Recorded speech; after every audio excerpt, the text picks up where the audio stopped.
In its main features, the Declaration of Independence is a great spiritual document. It is a declaration not of material, but of spiritual conceptions. Equality, liberty, popular sovereignty, the rights of man. These are not elements that can be seen and touched. They are ideals. They have their source and their roots in their religious convictions. They belong to the unseen world. Unless the faith of the American people in these religious convictions is to endure, the principles of our Declaration will perish. We cannot continue to enjoy the result if we neglect and abandon the cause. We are too prone to overlook another conclusion. Governments do not make ideals. Ideals make governments. This is both historically and logically true. Of course, the government can help to sustain ideals and can create institutions through which they can be observed, but their source by their very nature is in the people. The people have to bear their own responsibilities. There is no method by which that burden can be shifted to the government. It is not the enactment, but the observance of laws that creates the character of a nation. About the Declaration, there is a finality that is exceedingly restful. It is often asserted that the world has made a great deal of progress since 1776, that we have had new thoughts and new experiences that have given us a greater advance over the people of that day. And we may very well then discard their conclusions for something more modern.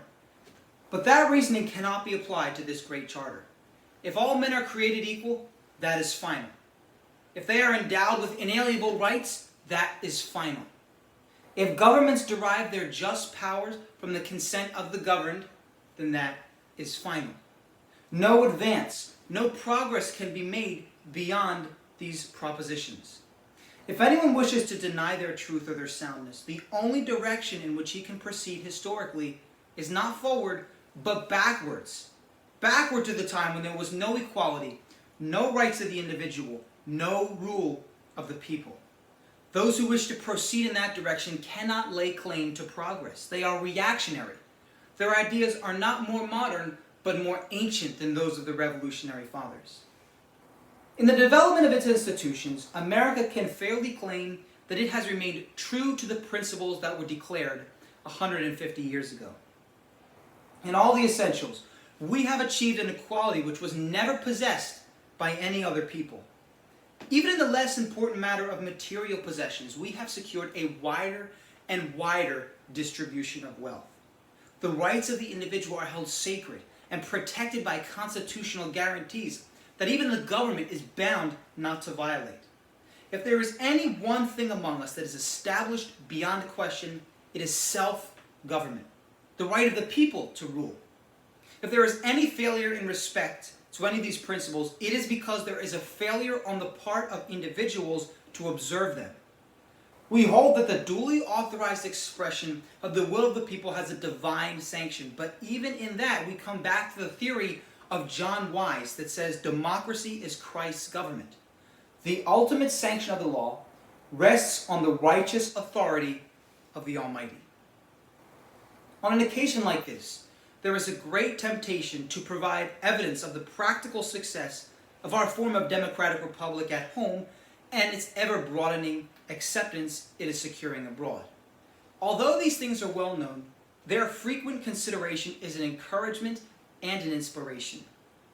But it is not results and effects so much as sources and causes that I believe it is even more necessary constantly to contemplate.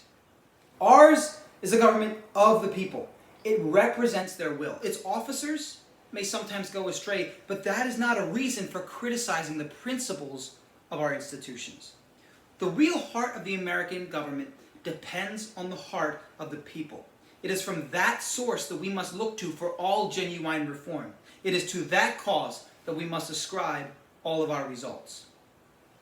It was in the contemplation of these truths that the Fathers made their declaration and adopted their Constitution. It was to establish a free government which must not be permitted to degenerate into the unrestrained authority of a mere majority or the unbridled influence of a mere influential few. They undertook to balance these interests against each other and provide three separate independent branches: the executive, the legislative, and the judicial departments of government, with checks against each other in order to ensure that neither might encroach upon the other. These are our guarantees of liberty.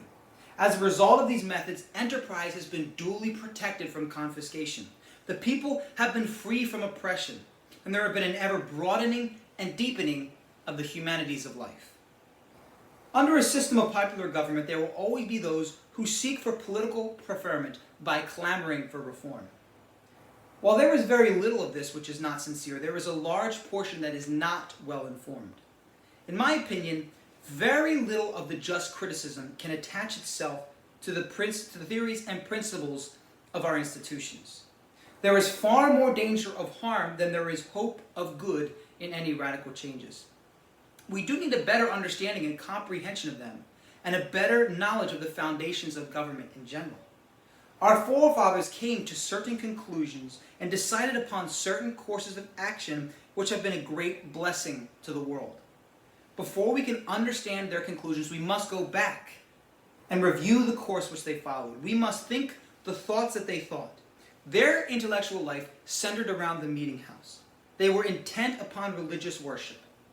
While there were always among them men of deep learning, and later those who had comparatively large possessions, the mind of the people was not so much engrossed in how much they knew or in how much they had, but how they were going to live.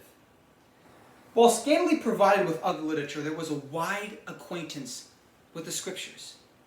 Over a period as great as that which measures the existence of our independence, they were subject to this discipline, not only in their religious life and educational training, but also in their political thought. They were a people who came under the influence of a great spiritual development and acquired a great moral power.